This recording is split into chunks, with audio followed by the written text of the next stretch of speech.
नमस्कार, NBT online के news room में आपका स्वागत है। मैं हूं अजय राजन शुक्ला। आज बात करेंगे बहुजन समाज पार्टी की। मायावती की बहुजन समाज पार्टी इन दिनों गर्दिश के दौर से गुजर रही है। पिछले 10 साल की अगर बात करें तो जो पार्टी उत्तर प्रदेश में कभी बहुमत की सरकार बना करके राज किया करती थी, आज सिर्फ एक विधायक उसका विधानसभा में उपस्थित है। ऐसा नहीं है कि मायावती इसके लिए प्रयास नहीं कर रही है, लेकिन उनके प्रयास कहीं सफल होते नहीं दिख रहे हैं। पहले 2007 में जब उन्होंने बहुमत की सरकार बनाई थी तो उत्तर प्रदेश में बहुजन समाज पार्टी ने एक सोशल इंजीनियरिंग फार्मूला पेश किया था। इस सोशल इंजीनियरिंग फार्मूले में बात सामने आई कि दलित, मुस्लिम और ब्राह्मण वोट बैंक को जोड़ करके मायावती ने ये सत्ता हासिल की। ये इस सोशल इंजीनियरिंग फार्मूले पर मायावती लगातार आगे बढ़ती रहीं, लेकिन 2012 के बाद से नतीजे अपेक्षा के अनुरूप नहीं रहे। 2012 के विधानसभा चुनाव में मायावती उत्तर प्रदेश की सत्ता से बाहर हो गई। इसके बाद 2014 में लोकसभा चुनाव में तो उनकी पार्टी एक सीट भी नहीं जीत सकी।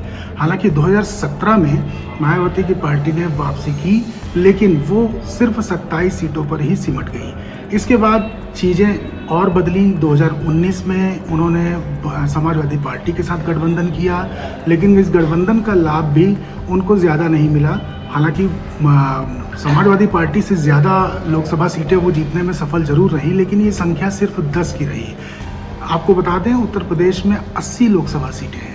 इसके बाद 2022 में मायावती ने फिर अपने वही सोशल इंजीनियरिंग फार्मूले पर विश्वास जताया और सतीश चंद्र मिश्रा पार्टी का प्रमुख ब्राह्मण चेहरा बनकर उभरे। उन्होंने पूरे प्रदेश में ब्राह्मण सम्मेलन भी किए, लेकिन इसके बाद भी बसपा चुनावी मैदान में कुछ खास नहीं कर सकी। सिर्फ एक सीट वो जीत करके विधानसभा में पहुंची। इस बुरी हार के बाद मायावती ने सीधे सीधे अपनी सोशल इंजीनियरिंग के उस फॉर्मूले को पीछे छोड़ दिया और बहुजन समाज पार्टी अपने वही 1990 के दशक के दलित मुस्लिम गठजोड़ पर आगे बढ़ना शुरू कर दी। इस दलित मुस्लिम गठजोड़ में एक अहम भूमिका ओबीसी वोट बैंक की भी है। आपको बता दें, उत्तर प्रदेश में 50% से ज़्यादा यानी तकरीबन 52-54% के आसपास ओबीसी जातियाँ हैं। इन ओबीसी जातियों का जो वोट बैंक है, इसमें गैर यादव की अगर बात कर लें तो ये तकरीबन 42-43% बैठता है। इस 40% से ज़्यादा का जो वोट बैंक है, वो जाहिर सी बात है कि वो किसी भी पार्टी को सत्ता तक पहुंचा सकता है।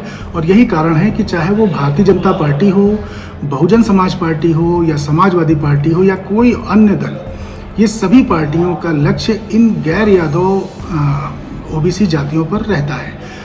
गैर यादव इसलिए कहेंगे क्योंकि यादव वोट बैंक अभी तक का जो पिछले 30 साल का जो अनुभव रहा है सियासी, उस सियासी अनुभव पर नज़र डालें तो गैर यादव जो यादव वोट बैंक है वो समाजवादी पार्टी के साथ इंटैक्ट रहा है।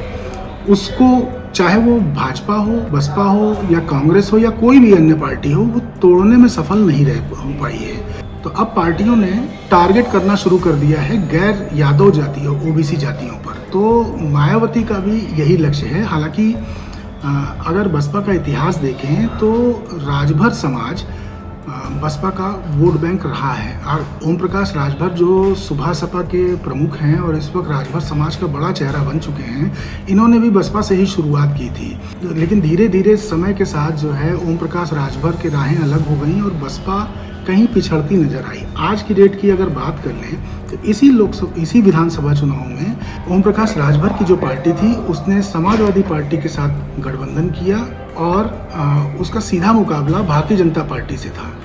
राजभर वोट बैंक जो कभी बसपा को सपोर्ट करता था, वो बसपा इस लड़ाई में कहीं दिखाई तक नहीं दी। जाहिर सी बात है, राजभर वोट बैंक की नज़र में बसपा अब नहीं है।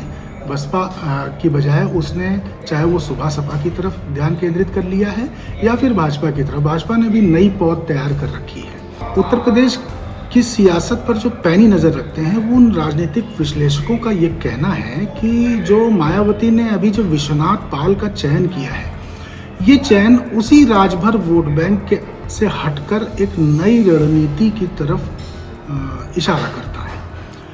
इशारा कैसे?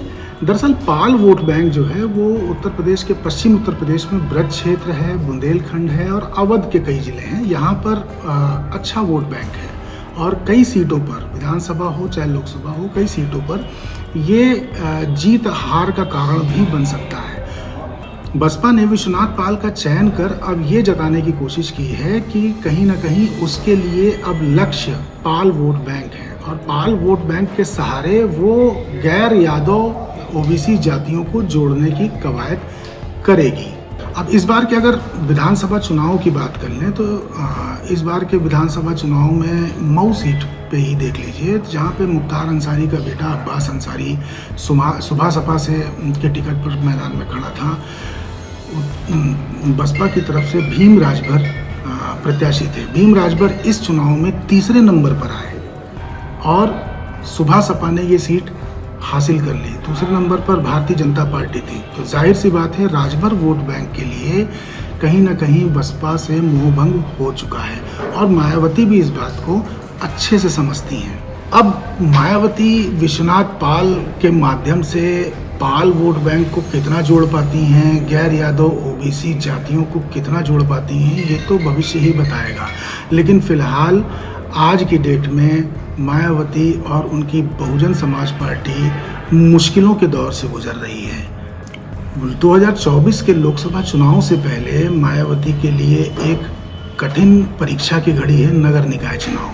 मामला अभी आरक्षण को लेकर के हाईकोर्ट में चल रहा है, लेकिन अगर निर्णय आता है और निकाय चुनाव होते हैं तो मायावती के लिए ये लिटमस टेस्ट होगा उनकी रणनीति का। उत्तर प्रदेश की बड़ी खबरों के लिए लगातार नवभारत टाइम्स के साथ जुड़े रहें। नमस्कार।